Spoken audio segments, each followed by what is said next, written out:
Hello, and my name is Erica with Redeeming Thunder. And today I'm going to show you a picture of one of these emanations powers on the 10 spears.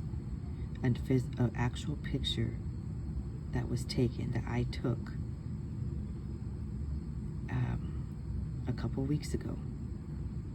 And it's actually showing that lightning flash that is set here, and it looks amazing.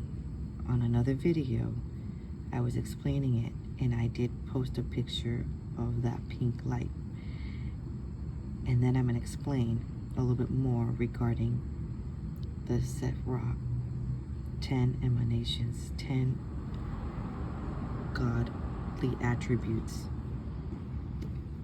So, getting into the picture, I was super excited to show you this. You could actually see the lightning, electric.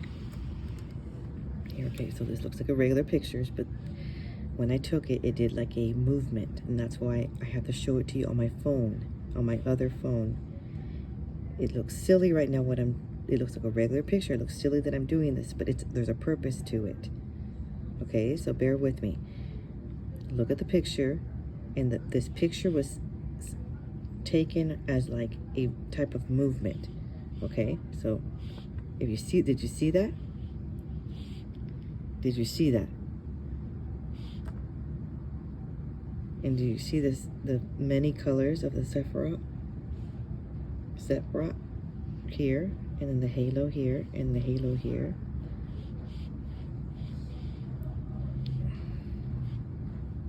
Did you see that? Yes. Showing you again. Okay. Now, that has to do with awesome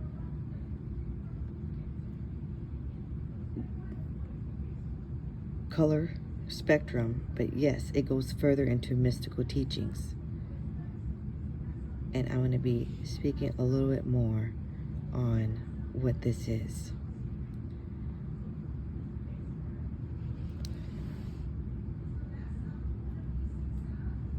This week's parashah to Zelle continues in describing the design of the objects used in the Mexcan, the Holy Tabernacle. The focus turns to the vestments of the Kohen Gadol. We see again that the most notable fibers used in sewing these clothes were tekhelet, argaman, and tola'at shani, blue, purple, and red wool. Our sages taught in Menachat 43b that tekhelet is sea blue, and the sea reflects the sky, which is symbolic of God's throne. As per Exodus 40:24-10, where the nation saw that there were under his feet the likeness of sapphire stone and the likeness of clear skies. Isaiah 66:1 has God declaring that the skies are my throne and the earth is my footstool. Now I have a point to this. Do you see this chart here? Not only is it a certain power, but it's a certain attribute. Like one could mean mercy, one is honor and victory, one is splendor, one is love, the other one is wisdom. We have understanding up here, but each one also represents an angel. And I have other photos that I want to show you in another video to go a little deeper regarding angelic presence and the gifts dispersed onto that person.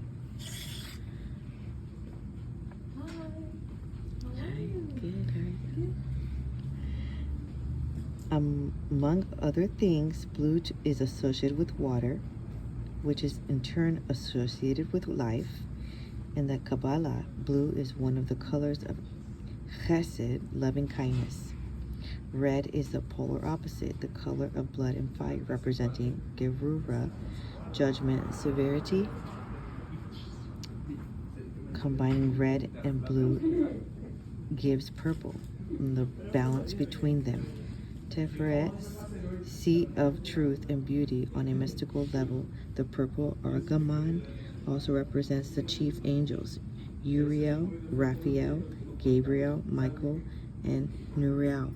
Now yesterday I was researching this one, Metatron, and this one represents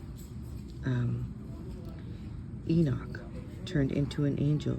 He did not perish on earth. God ascended him to heaven and turned him into an angel. So that was fascinating to learn about that. At the first glance, the colors of the three key Sefirot of Hesed, Geruvah, and Tiferet appear to be blue, red, and purple. However, this is not always the case. In varying sources, the colors of the Sefirot are represented differently. That Judaism, multiple opinions can be correctly, stimulously, can be nonetheless put together a definite color spectrum for the Sefirot. So here we go. I'm going to be explaining a bit more. There is a book that you can look up.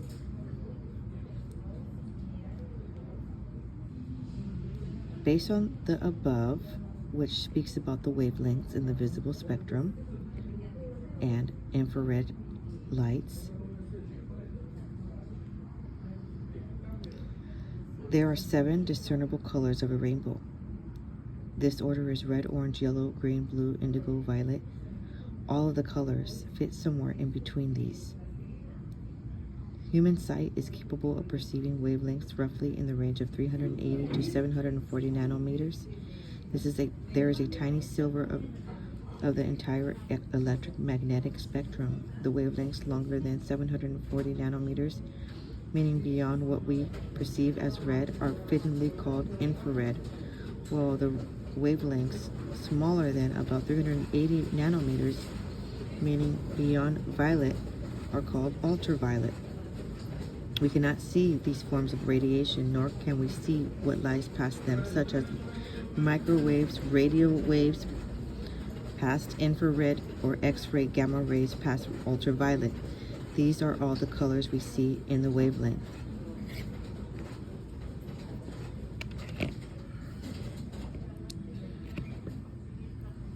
So,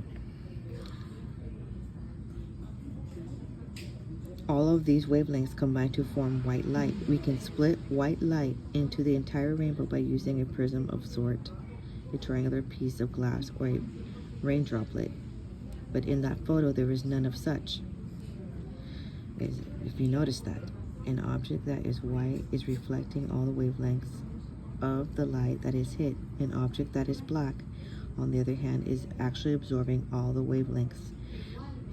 And so it appears black to us. And between white and black are the shades of gray. That gives us a total of, not surprisingly for any mystic, 10 major colors. Once again, we see how they divide up neatly into groups 3 to 7, as do the Sefirot, which divide into upper 3 Mokim and lower 7 Midot.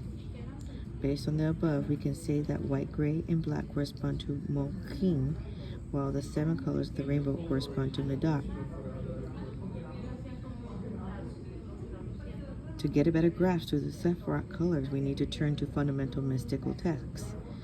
One of the greatest Jewish mystics in history was Rabbi Moshe Cordovero, Ramak, 1522 to 1570, who was the leading Kabbalist in Tzfat before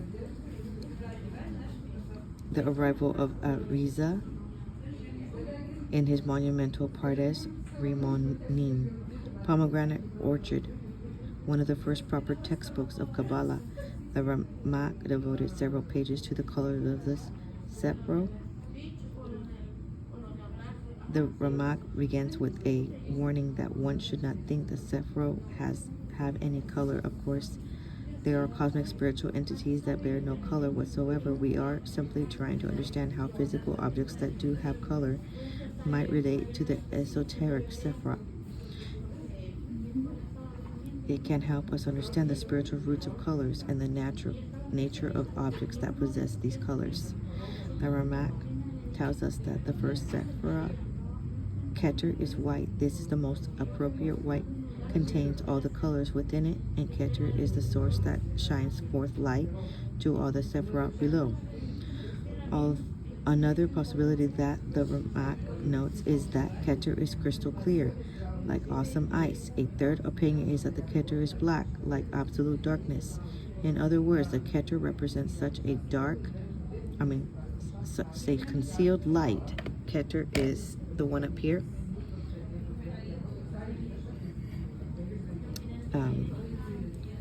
Concealed light that it appears entirely dark. The light is so luminous that it's blinding. Goes on to clarify that Keter really has three aspects within it. Later mystical literature will identify the higher two parts of Keter as Ta'ang Anug, which is pleasure in Hebrew, and Imuna, which is faith in Hebrew.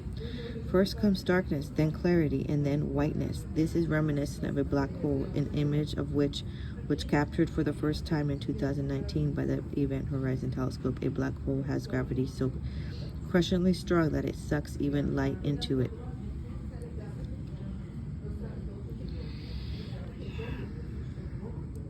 Okay. Keter itself literally means a ring or a circle that is from the original definition came the more common for a crown. Keter is a luminous ring shining forth light resembling the shape of a crown as it speaks. Okay, so now we're going to speak about Chokhmah, which is this one right here.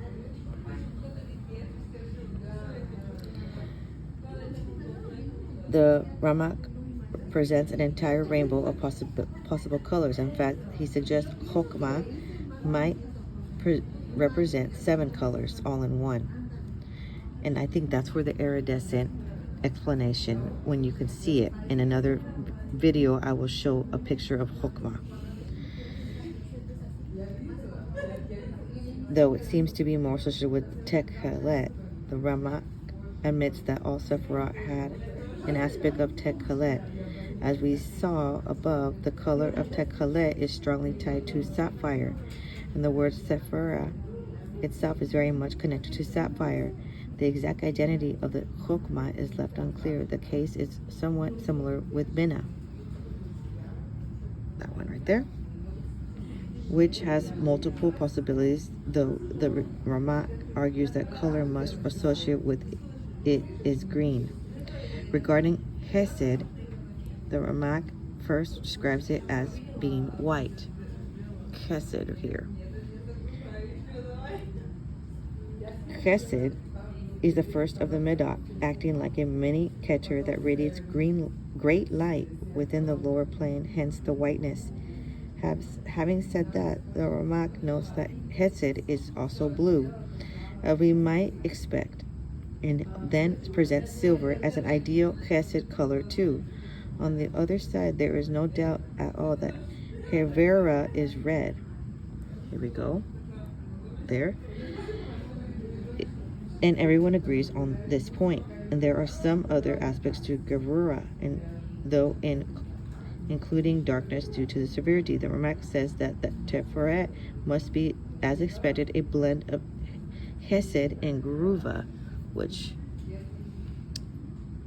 I believe would be here.